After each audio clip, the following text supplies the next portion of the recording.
So now I think the last and the most awaited perhaps presentation was Swami Brahmavidananji. Well, why should I talk anything? I can retire. Mastram Baba होके बैठने वाला है. All of you have done a good job. Presented well, humorously, seriously, with learning. An effort has been put into it. That's beautiful to see. That is the offering to Shankara, really speaking. So I had not prepared to say anything today, actually speaking. Let me see what's happening. And if I have to say something, you really don't know where to start and where to end. Because Shankara is one. Okay, actually speaking, he is Bhagwan Shankaracharya or Shankara Bhagavad Pada. But pyar se, because we are so familiar with his work, we say Shankara, Adi Shankara. Okay.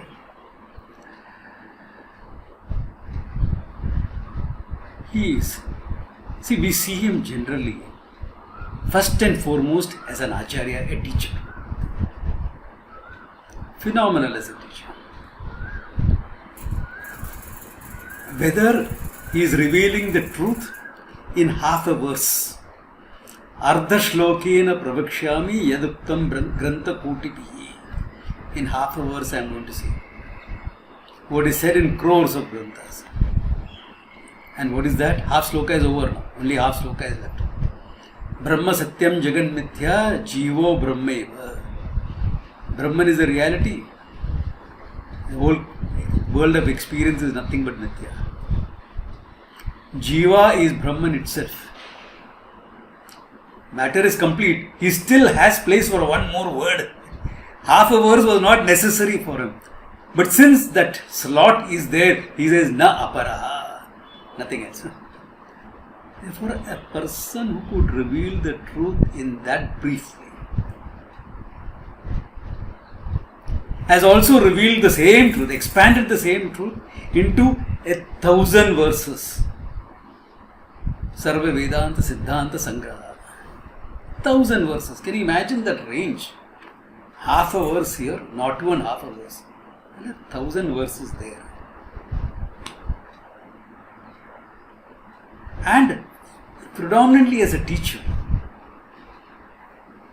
But he was much more than a teacher.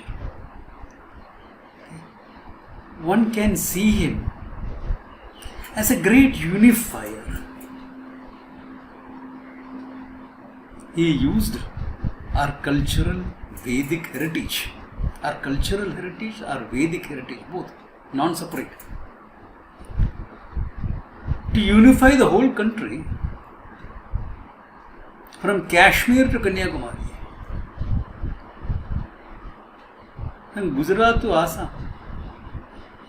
The whole country. One heritage. So many different cultures, so many different ways of eating, so many different foods, ways of dressing, singing, talking, everything. Huge. But if you see one unifying thing, it's our heritage, our Vedic heritage. Eko Deva, Sarva Bhutantaratma. That's it. There's nothing else. What else is this? That's all that is taken. That is the one that is taken. And that's the thing he presented. Right through. Traditional, unconventional. Through and through traditional.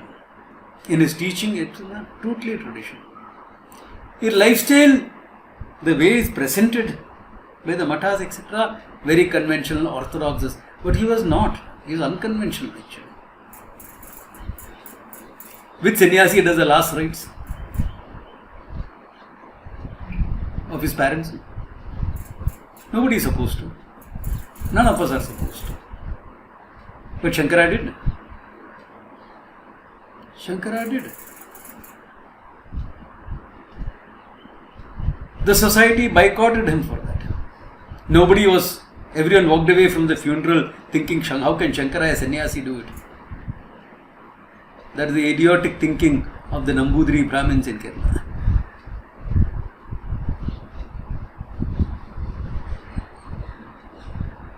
So there is nobody to lift the body, nobody to cut down firewood for him. So he cut down plantain trees, cut his mother's body into 5 parts, because he could lift up by himself and bring her onto the funeral pyre, and lit the plantain trees, and it caught fire and did the last rites. Of course, the society repented later. So even now, traditionally speaking, if you have a nice house, your ancestors are cremated in your backyard in Kerala. It's officially allowed. And symbolically, they'll place the knife in 5 parts, 5 strokes of the knife, in honor of Shankara. So look at it, how unconventional he was. How traditional but unconventional. Almost paradoxical. And when you come to his works as a teacher, even as a unifier, if you look at it, somebody even has written a book called Shankara the Missionary. I don't like to look at him exactly as a missionary, unless the mission was to reconvert Hindus to Hinduism, which is necessary today also, because all of us, speaker included, we were brought up in very highly liberal, secular traditions. There is some beauty in that. But in the process of being secular and liberal, we started rejecting our own heritage. That is a problem. And in the name of being liberal, only this type of thinking works, other thinking should be kept away. That is an issue. And we are all influenced by that. So it is necessary to bring that part back.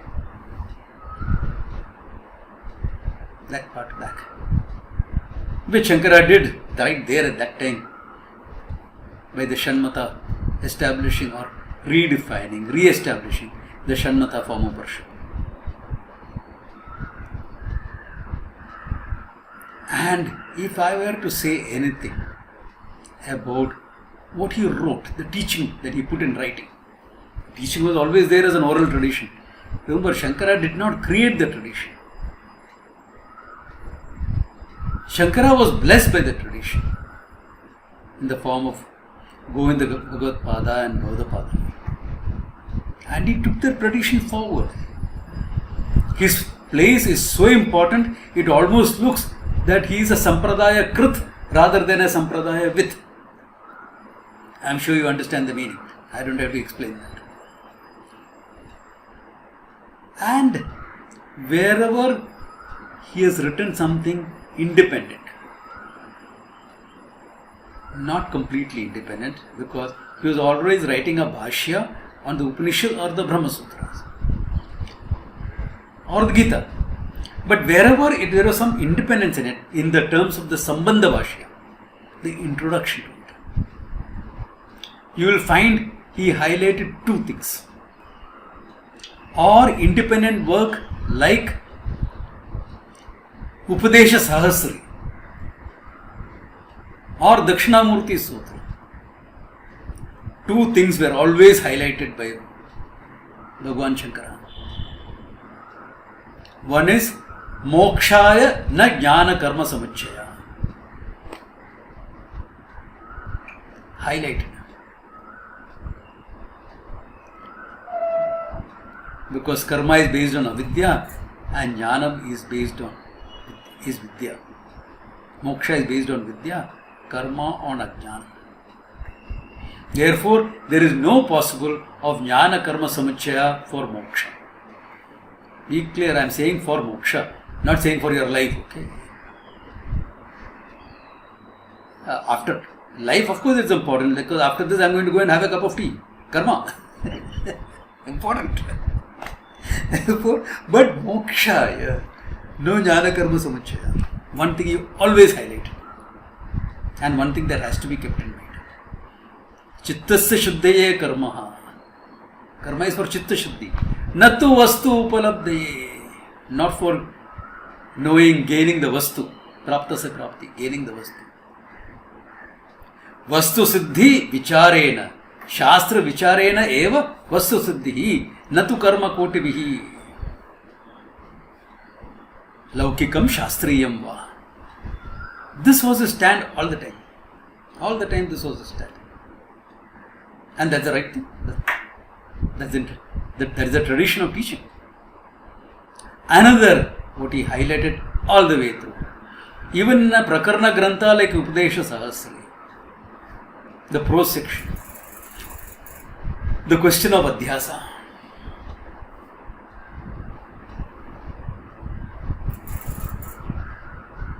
That is again another thing you always highlight. In all the Sambandha Bhashyas you will find this. If it is not Jnana Karma Samuchaya that is highlighted, it is Adhyasa that is highlighted, or sometimes both are highlighted. That highlighting of this.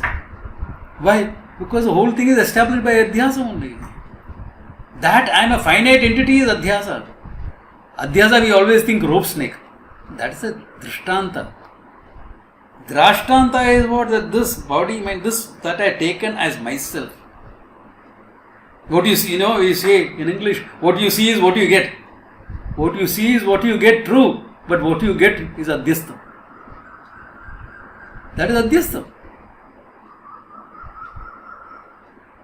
On the limitless self that you have mistaken it to be a finite entity. The scene, the manifestation, is taken to be the reality I am. That is another aspect that he always highlighted. Because if you understand Adhyasa, you understand what is Mithya. If you understand what is Mithya, only then your knowledge of Satyam will be clear. Therefore, he starts with that. It is not enough to understand I am consciousness. It is not even to say I am limitless consciousness. Why? My experience stands against me. The whole world stands against me. And I have to understand that the whole world of experience that I am going through, from perception onwards, the whole world of experience is nothing but Mithya, Adhyastha. Therefore, these two things Shankara never fails to highlight in all his works. In all his works. In the beginning, in the middle, in the end, everywhere right through, you will find this coming through in his Bhashya. And that is exactly why Adhyaropa Apavada Nyayena you can teach them. Once you establish the problem as Adhyaropa, then Jnanena Apavada is possible. Because what is Mithya? Bhadyatvam is Mithya. What can be negated is Mithya. What enjoy is being negated. The status of being negatable, that is Mithya. That is Adhyasa. Therefore, once you understand that, there is no samsara. There is only a samsari, a person who takes himself to be limited. That is Adhyastha. So once that is understood as Adhyastha, that means you, the finite entity struggling under the problems of life and lockdown and everything, that guy is Adhyastha. And that guy, what that guy really is speaking is nothing but limitless consciousness. Satyam Jnanam Anantam Brahma. Once you understand that, problem solved. And that was Shankara's most important role in his life. I think that's enough for today. We have reached the time. Om Tat Sat. With my prostrations to Bhagavan Shankara.